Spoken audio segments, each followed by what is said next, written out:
malam Pak Sus. Selamat malam Pak Ketum. Ya, terima kasih kesempatannya kita berbincang-bincang. APRI itu kan punya konsep pertambangan rakyat yaitu CRM, Community Responsible Mining. Jadi pertambangan rakyat yang berbasis komunitas yang bertanggung jawab.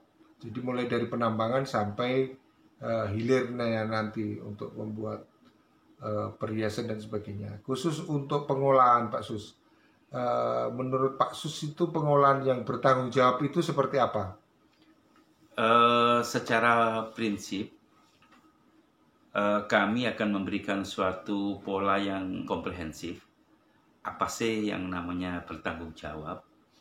Jadi bertanggung jawab ini dari sisi kami sebagai pengolah itu meliputi pola penambangan, pola proses, maupun pola recovery. Di mana ini akan menjadi sebuah satu kesatuan dari satu titik ke titik yang lain ada sebuah nilai atau value tanggung jawab terintegrasi dalam sebuah titik yang mana semuanya ada sebuah value pertanggungjawaban dan itu akan memberikan dampak positif dari semua sisi. Pertambangan adalah di sisi kondisi resource, kalau penambangan adalah hasilnya, recovery adalah kondisi hasil akhir yang memberikan dampak ekonomi dan memberikan dampak lebih yang bertanggung jawab baik terhadap ekonomi, human, dan ekosistem. Ya, maksud jadi yang sering menjadi isu sekarang ini kalau di tambang rakyat ini kan soal merkuri.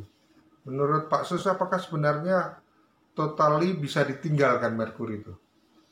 Jadi secara totalitas, kalau kita melihat hampir keseluruhan di negara-negara yang notabene kita ngomong maju, bahwasanya merkuri ini betul-betul mereka udah antisipasi sejak awal, mulai dari eksploitasi maupun penggunaannya. Dan mereka pun mendudukkan permasalahan merkuri ini pada tempatnya, sehingga kita tidak kembali lagi bahwasanya human ini akan menyentuh substansi merkuri yang dapat menimbulkan dampak kesehatan atau lingkungan yang nanti akan berdampak sekian beberapa generasi. Jadi alhamdulillah hari ini kita sudah banyak kita inovasikan untuk memberikan ranah atau opsi pilihan pengolahan, mulai dari proses penggantian merkuri kita ganti secara gravity untuk yang aluvia atau fine gold.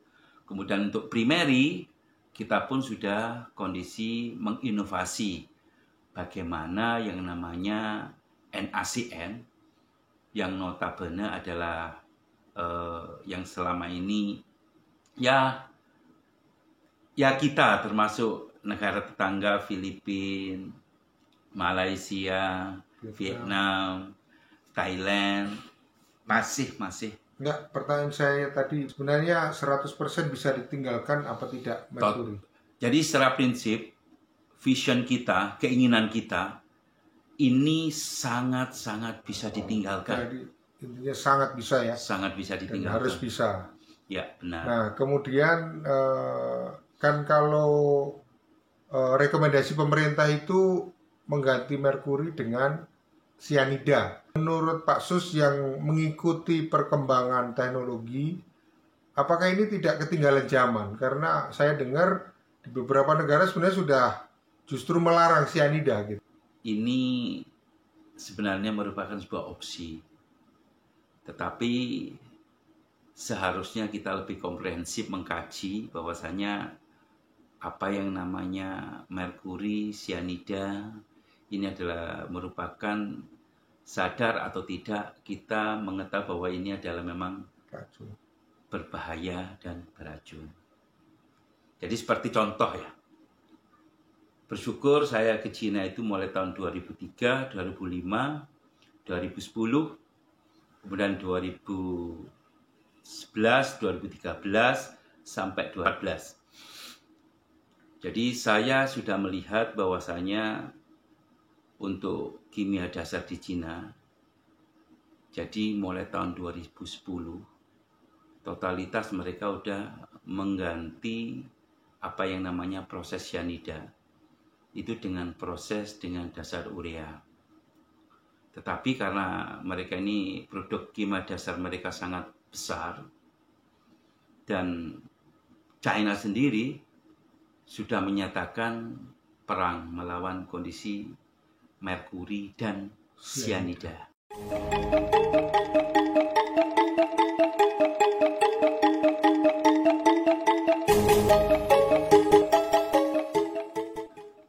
Jadi selain merkuri, cyanida juga sebenarnya sudah selesai dilarang mulai tahun 2010.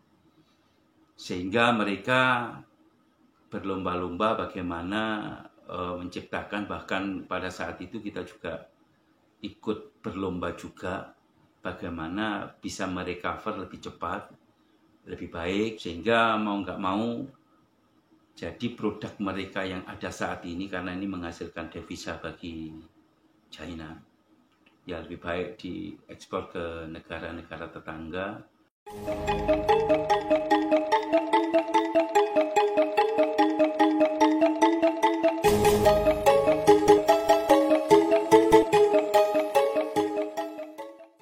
Yang notabene paradigmanya adalah masih meyakini 100 tahun yang lalu pakai cyanida ya pakai cyanida, karena kita mau nggak mau harus merubah satu tata cara mindset kita, bahwasanya recovery emas selain pengganti merkuri ini harus ada pengganti cyanida, intinya begitu.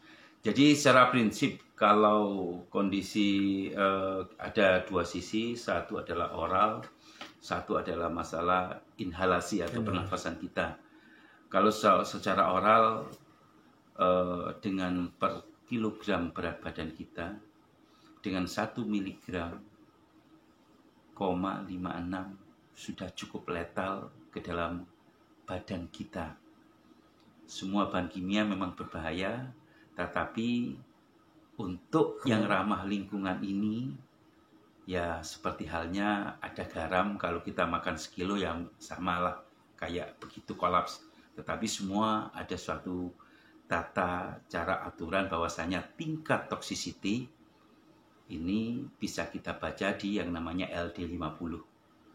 Bahwasanya seperti yang sudah dianjurkan, bukan kita mengkiblat dari sebuah negara ini, katakanlah X, tetapi substantif kondisi apa yang menjadikan kita sehat, menjadikan kita nyaman, yang menjadikan kita mendapatkan hasil yang lebih dan tidak mencemari lingkungan kita, maka ada sebuah pilihan yang mau mbak mau secara mindset pemikiran kita, R&D kita juga bisa mengikuti apa yang di luar sono. Prinsipnya kita ini masih negara berkembang.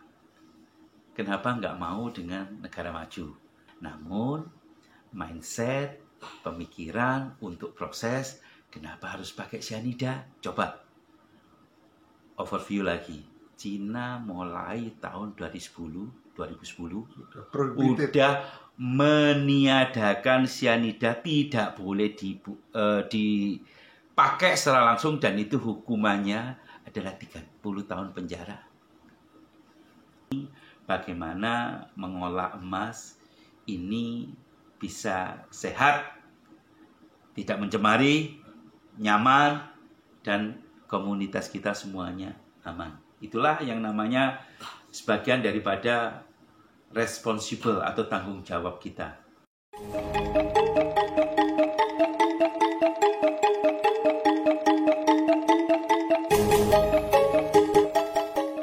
Saya yakin bisa kita sinkronisasi bahwasanya, ya ini dasar lagi saya ngomong, bahwasanya NaCN adalah suatu garam kuat cyanida dengan ikatan ionik yang jelas bahwasanya Na positif, Cn negatif adalah sangat letal terhadap human atau kepada lingkungan, baik tumbuhan, hewan, atau lingkungan sekitar kita.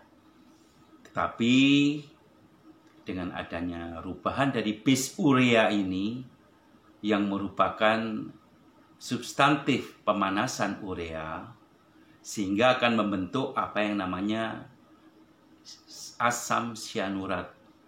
Asam sianurat inilah yang akan membentuk pola siklis ikatan kovalen, sehingga tidak akan membentuk apa yang namanya ionisasi yang membentuk HCN maupun bentukan positif negatif, tetapi adalah gabungan antara CNO dan Na yang sifatnya itu adalah kovalen, yang tidak akan merubah kondisi ionik CN lepas free, tetapi akan membentuk sesuatu ikatan karbon dan nitrogen yang akan membentuk kompleks emas dengan bentukan Na, Au, C, dan N. Tapi bentukannya adalah kondisi kovalen. Sehingga pH turun pun tidak akan pernah ada pengaruh terhadap lingkungan. Dan secara faktual inhalasi kita pun tidak ada yang namanya bau HCN sama sekali. Ya, ada CN pasti karena pembentukan kompleks. Namun dengan stabilitas kondisi katalis yang ada di situ tidak akan menimbulkan yang namanya itu tadi ionik dan tidak letal.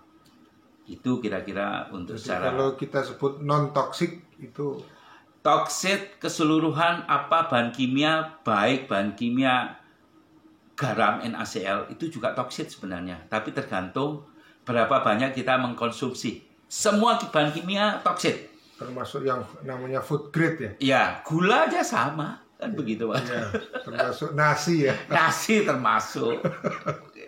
Jadi prinsipnya kita akan bekerja sama, bergandeng tangan, menyamakan visi dan misi kita supaya negeri kita tercinta, penduduknya, lingkungannya, kemudian kondisi keseluruhan komunitas yang ada di lingkungan tersebut, kita bisa bertanggung jawab terhadap manusia dan terhadap Tuhan yang menciptakan. Sehingga nggak disalahkan kelak nanti bahwasanya ini sudah ada begini kok, kita nggak mau pakai itu. Oh, mundur sedikit Pak Sus. Untuk pengganti sianida atau opsi pilihan pengganti sianida ini kira-kira lebih mahal, sama, atau lebih murah? Kalau dari sisi lingkungan kan pasti lebih menguntungkan karena tidak merusak lingkungan. Jadi secara prinsip raw basic material ini kita udah tahu semua adalah urea base, di mana NH22 kali CO. Negeri kita ini kadang-kadang surplus, sangat surplus. Kita akan bikin segera dalam waktu dekat. Kita udah tahu harga sekarang di masyarakat penambang NaCN sudah cukup menggigit. Ya kita ngomong ini kalau kondisi 1/4 lebih murah daripada itu, sungguh-sungguh membanggakan dan membantu masyarakat untuk bisa mendapatkan lebihan daripada mendapatkan emas dari selisih kita memakai sianida. Jadi dari sisi biaya produksi sebenarnya menggunakan alternatif ini lebih murah. Jauh lebih murah. Recovery-nya bagaimana Pak? Recovery untuk tangkapan kondisi lebih kuat 2-4% daripada NaCN. Oke, jadi karena gini, NaCN punya kelemahan apabila mereka kondisi tidak istilahnya teliti dalam memeriksa atau kondisi dalam sebuah proses kita ini betul-betul teliti, ada selisih penurunan pH yang cukup signifikan, ya sudah recovery akan lolos dan waktu kita 1/4 lebih pendek daripada NaCN. Sehingga kalau kita bandingkan secara total, nilai kondisi lebihan yang memakai base urea ini akan lebih banyak, intinya begitu. Bagaimana seharusnya kita mendorong atau untuk membantu masyarakat untuk mengimplementasikan teknologi yang Pak Sus ceritakan tadi secara lebih masif gitu ya, supaya masyarakat lebih cepat bisa menyerap itu, karena kan tadi menariknya lebih murah, recovery-nya sama atau relatif lebih bagus, dengan tingkat resikonya yang juga lebih rendah. Nah, jadi kira-kira punya rencana atau pola yang akan diterapkan untuk implementasi di masyarakat. Jadi hari ini suatu gambaran atau wawasan untuk bagaimana mengolah dengan bis urea ini tidak mengurangi sama sekali. Jadi apa yang selama ini dilakukan oleh masyarakat dengan teknologi yang masyarakat telah lakukan, baik itu di proses, baik itu di peralatan atau di parameter. Jadi tidak ada suatu substantif mendasar yang sifatnya itu kita merubah proses. Jadi tidak perlu investasi baru untuk alat ini. Sekali. Jadi alat-alat lama masih bisa dipakai gitu ya. Dan dipakai. Hanya yang perlu dilakukan adalah penggantian reagennya saja. Regen gitu. Terus secara umum ya ke depan kita akan berusaha jadi ya bareng-bareng lah dengan pemangku kebijakan di negeri ini, ya sama-samalah bagaimana kita implementasi supaya bisa secepatnya bahwasanya kita ini betul-betul memang free merkuri atau free cyanida lah intinya gitu.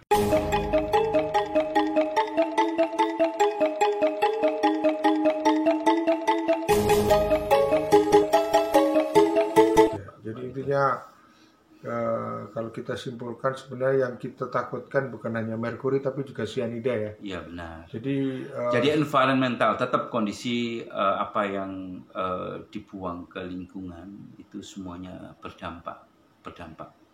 Ya. Jadi sebenarnya sudah tepat lah teman-teman saya lihat spanduk di Pulau Buru yang barusan di Bacan, terus di Sukabumi, di beberapa lokasi yang lain yang menyatakan ingin bebas dari merkuri dan cyanida ya. Ya itulah semangat dari teman-teman. Jadi kalau beliau ini alhamdulillah bisa memahaminya. Jadi semangatnya itu teman-teman kepingin dapat duit juga, beliau pengen sehat dan juga kelangsungan secara sustain lah begitu. Pak Ketum. Waduh, luar biasa. Terima kasih Pak Sus. Jarang-jarang punya kesempatan untuk mewawancarai ahli kimia yang selalu pergi-pergi. Ya, jangan sampai juga gitu. Ya, terima kasih Pak Sus. Selamat malam Pak Sus. Selamat malam Pak Ketum.